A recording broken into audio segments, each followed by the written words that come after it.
So I agreed with Gerard about how he described disagreement, but I'm also going to now disagree with something else.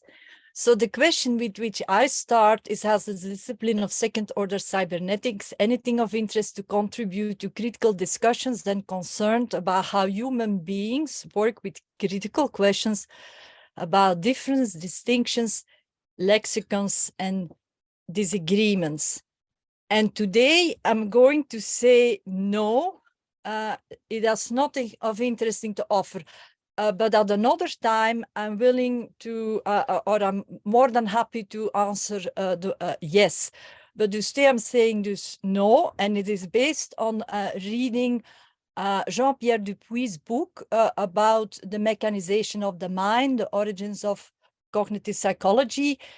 And when I read this book, and I'm using the words of Jean-Pierre with himself, he points out the sin of arrogance, and I use sin because Jean-Pierre Dupuis is a self-identified Roman Catholic scientist. He's part of an organization of scientists that are not afraid to discuss their faith. And so he discusses the sin of arrogance, and in the way that I'm reading it, so that is my interpretation, not his, I see there are two sins. So the first sin is the casual anthropomorphication of machines, and being blind and deaf to the request of Claude Shannon in specific, not to anthropomorphize the objects that he discusses in his engineering publications. So he asked not to do it, and everyone pretended he never asked it, and they went on with treating their machines as if they're human, and so using the language for humans to describe things that can be very easily described in engineering language, but no, we're not going to do it. We're going to pretend they're human. And then the second sin is the continuation of the casual, okay, it's a little slow. The continuation of the casual use of machine metaphors that had already started in the 17th century to reify mental operations. And in order to make it more interesting, then Heinz von Förster invented the distinction between trivial and non-trivial machines. So the humans are non-trivial machines, and the real machines are trivial. And they didn't do this in isolation. They were helped by the attitude of analytical philosophers such as Willem Armand Quine, who is just on the record as saying, I'm a behaviorist, I only look at the observable, the unobservable doesn't exist for me. And then who thumped his nose, literally, when you read some of his papers, the fact that his language was full of metaphors, but he said, but I'm still claiming that I can do analytic philosophy without using one single metaphor. And scientists, they don't use metaphor either. And then he basically then, downplayed the risk of metaphors being misused and abused. So dus what and now here I have a quote of Jean-Pierre Dupuis himself, in which he expresses a pessimism. Dus overly confident of its power, cybernetics held itself aloof from the discipline of the mind that might have pointed out more promising directions. Today, cognitive science is poised to repeat these errors, I believe, only in a far more dangerous way than before, as though it learned nothing from the failures of cybernetics. Perhaps this should not come as a surprise, since it does not acknowledge cybernetics as its true source. And then he ends his,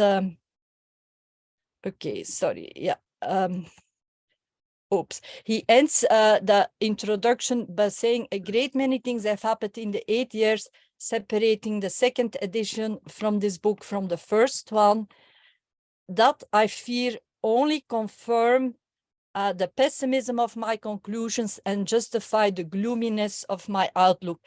And so the time span about which we are talking is the original book was published in 94, it was translated in 2000, that was the first edition, and then the second edition was published in 2009, and so now we're 14 years later.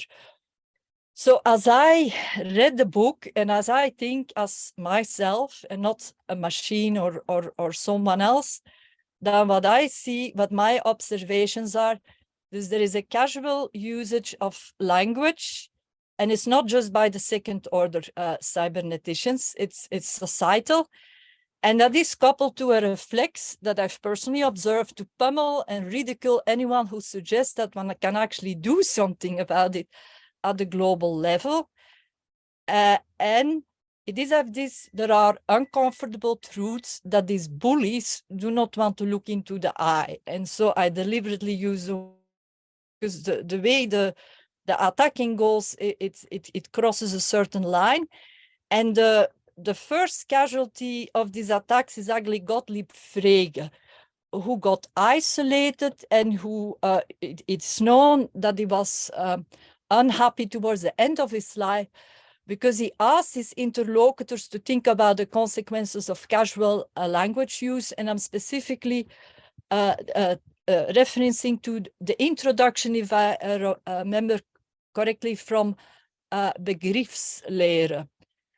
And so how do we see that casual use of the word language in how the word randomness is being used? So instead of being very clear and specific about what one is supposed to communicate with it, as some people do, there is also a trend to use that words to reference anything that doesn't fit in the dominant narrative of paradigm by saying that it is the result of some active random force somewhere. So it's never really specified where exactly. And now when you ask, so where is the random force? And then they start talking about Heisenberg's uncertainty principle. And then if you really go deeper and say, now, what is this actually really about? Then they switch to mystical talk about divine intervention. And then the whole conversation kind of degenerates and deteriorates and becomes something completely different. So to be very clear, I'm saying that here there's conversations about first and last causes and mystical topics and whatever, they're perfectly legitimate. But what is at stake here, and that's a distinction I'm making, that these conversations do not belong in engineering conversations, as they can be used, these topics, to interfere with our engineers' process. There's sometimes intolerable anxiety. And that engineer at Google was like an example that everyone in Europe, in Asia, in Africa, in the United States was talking about. So this engineering, and I could have also said science, but through conversations, I realized that the real useful science is actually engineering science. Anything that is connected to engineering, that's the real science. Just all the science that's totally disconnected from engineering, I'm not talking about that. So engineering is supposed to be focused on the clear-headed present understanding of the problems under investigation. And this is a reference to the so-called specious present.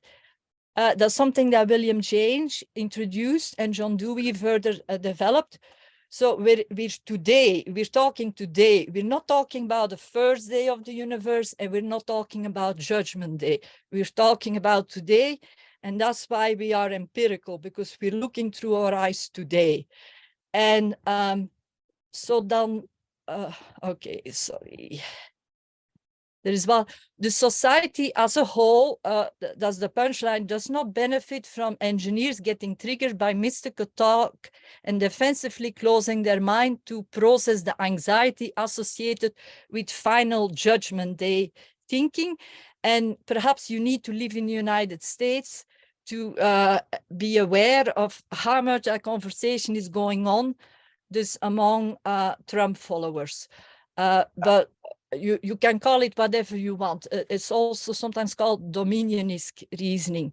So this to ask the interesting and relevant critical questions about difference, distinctions, lexicons, and disagreements, it is necessary to separate conversations about first and final causes from those dedicated to solving engineering problems. And now the question is, how are we going to do that? Just mixing the mystical with the scientific. And here I discovered the work of a gentleman, Sheldon Richmond, who I invited to participate today, but he couldn't make it. And he actually is addressing that question. And this gets to what Gerard said. He said, let's start a critical discussion about something and see where it goes. And then the entire book is dedicating on how you do a critical discussion. But Sheldon does something extra, and he says, you need to focus your eyes and point your fingers to the topic on the table. And I think that Gerard also mentioned that, and not on each other. So you really need to look at the table and say, what do I like about the text? What do I dislike? And now we remain in the gestalt of objective knowledge.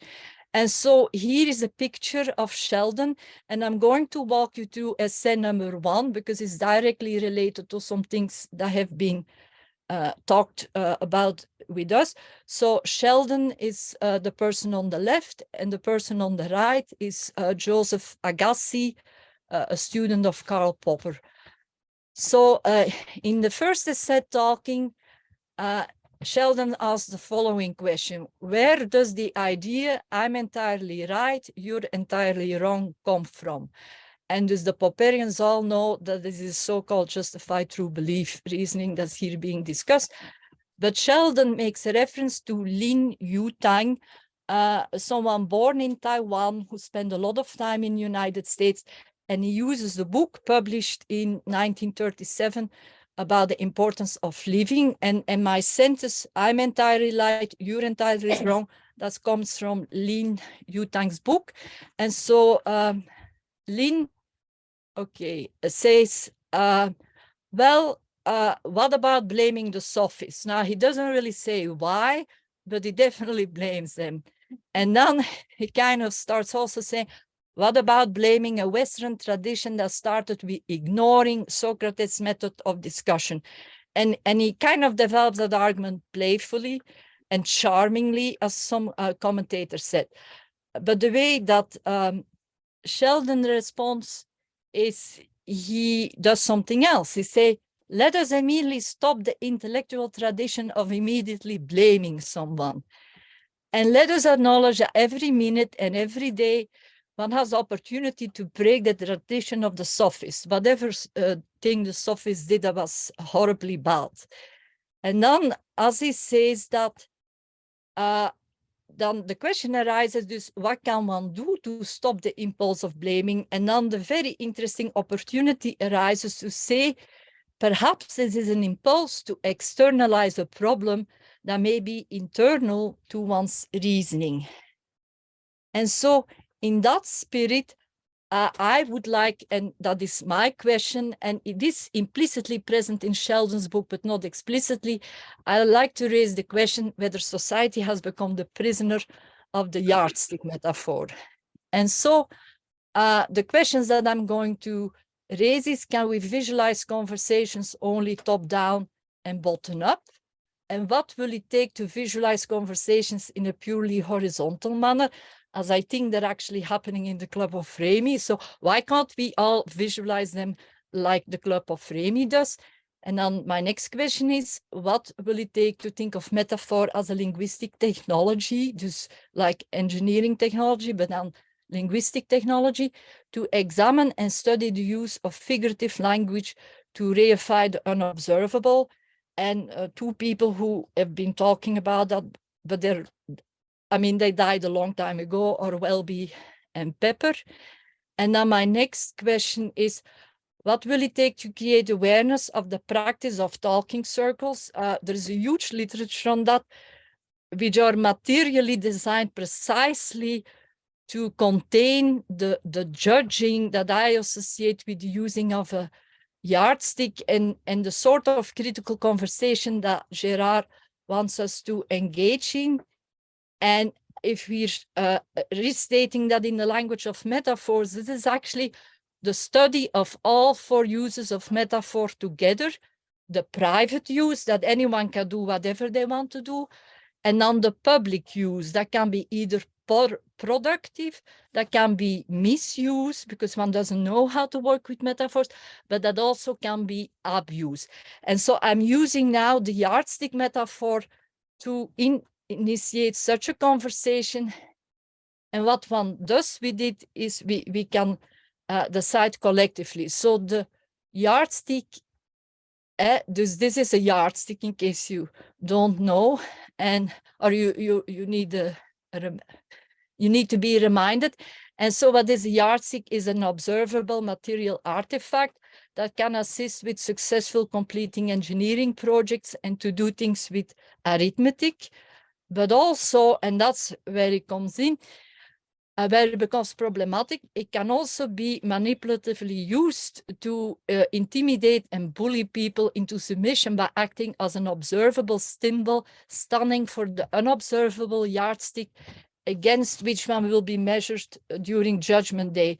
And that is a reference to the great chain of being literature developed in the United Kingdom during the 14th century, during Elizabethan times, but it's also a reference to a book by Arthur Lovejoy, The Great Chain of Being, published in 1934, where he goes through the whole history of this sort of thinking, starting with Plato and Aristotle, so that they all keep the idea of a yardstick alive with a top and a bottom. And so to make this discussion a little more concrete, dus a yardstick is something created by human beings for human beings. And I'm using here okay, my thing is slow.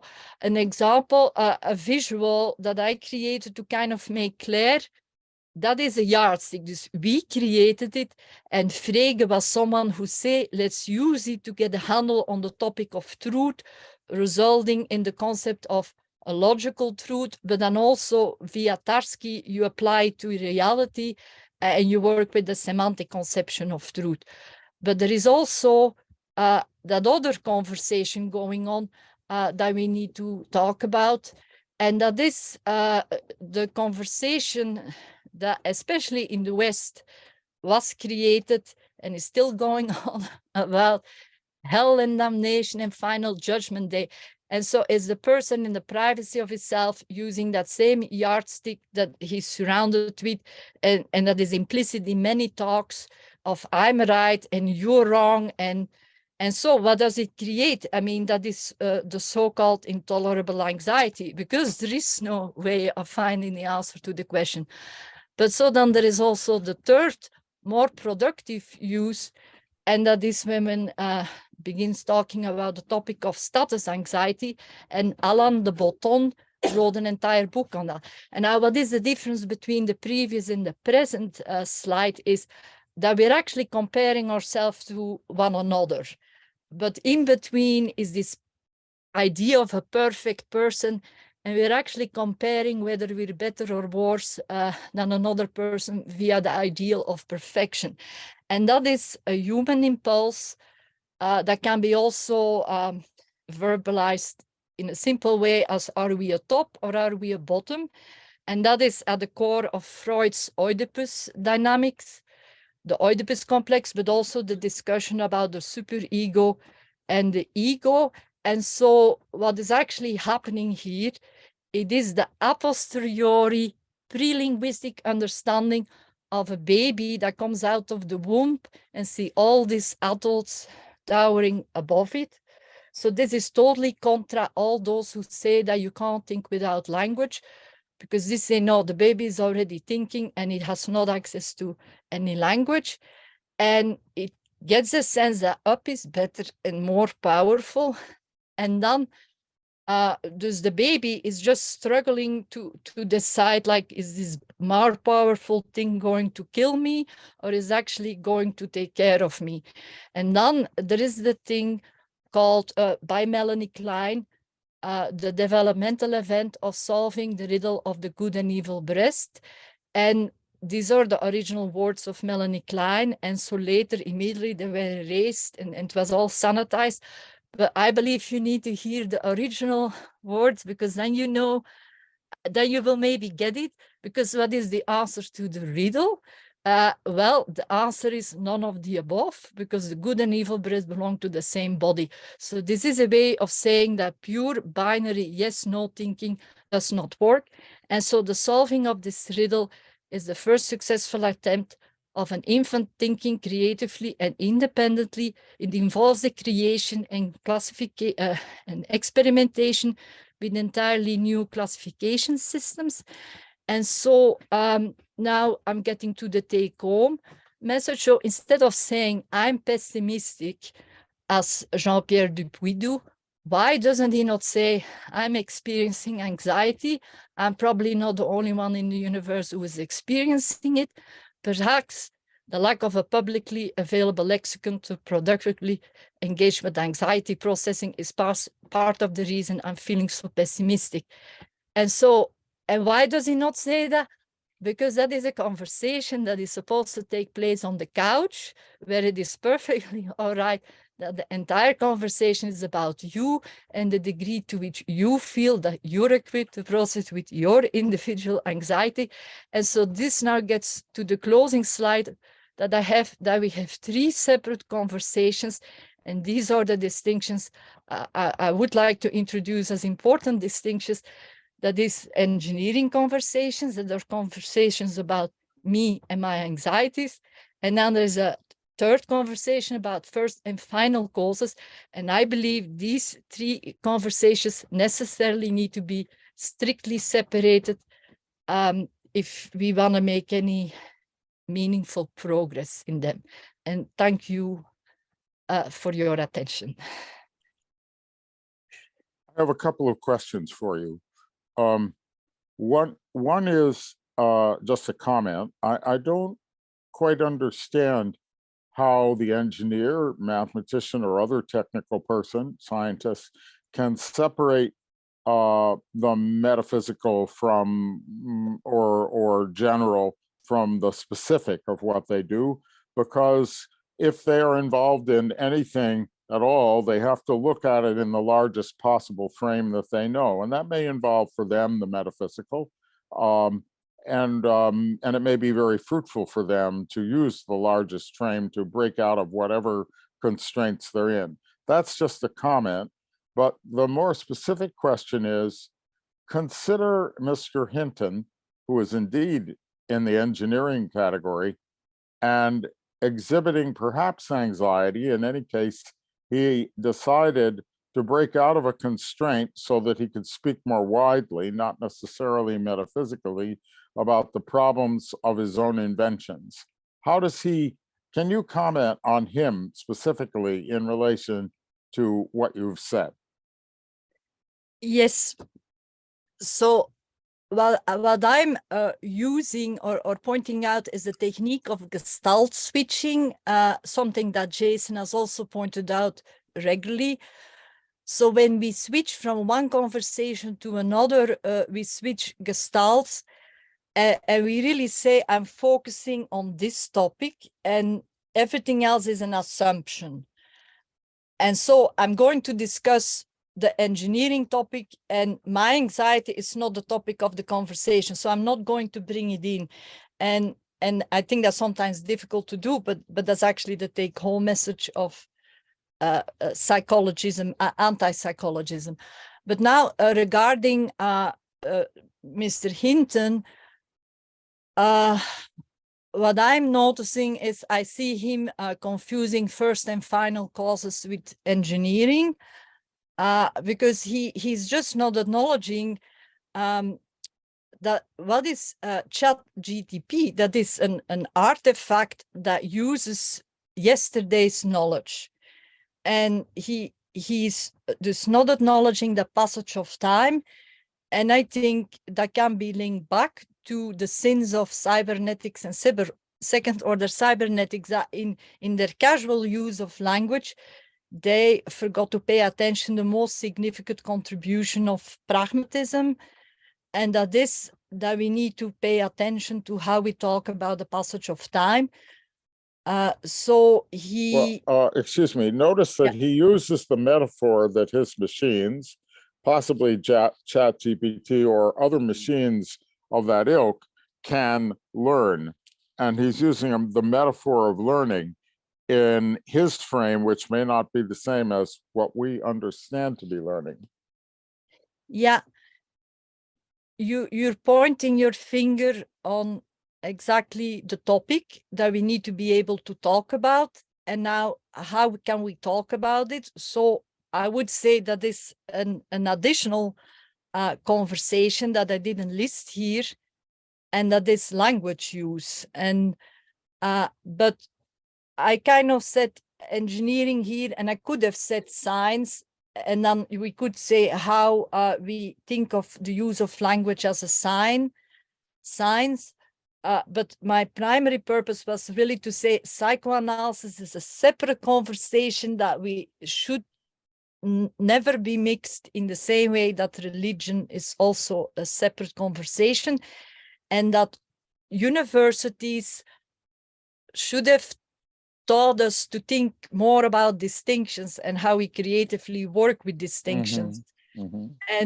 And actually, I have to thank George Spencer Brown and you, Lou, because you made me think about distinctions in the way that no one else did.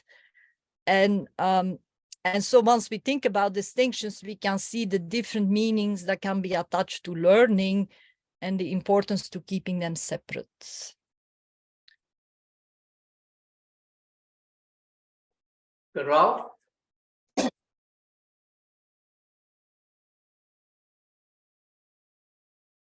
Ralph, you said you are not listening, but there is one or more sentences that triggered your idea. So what would be that idea?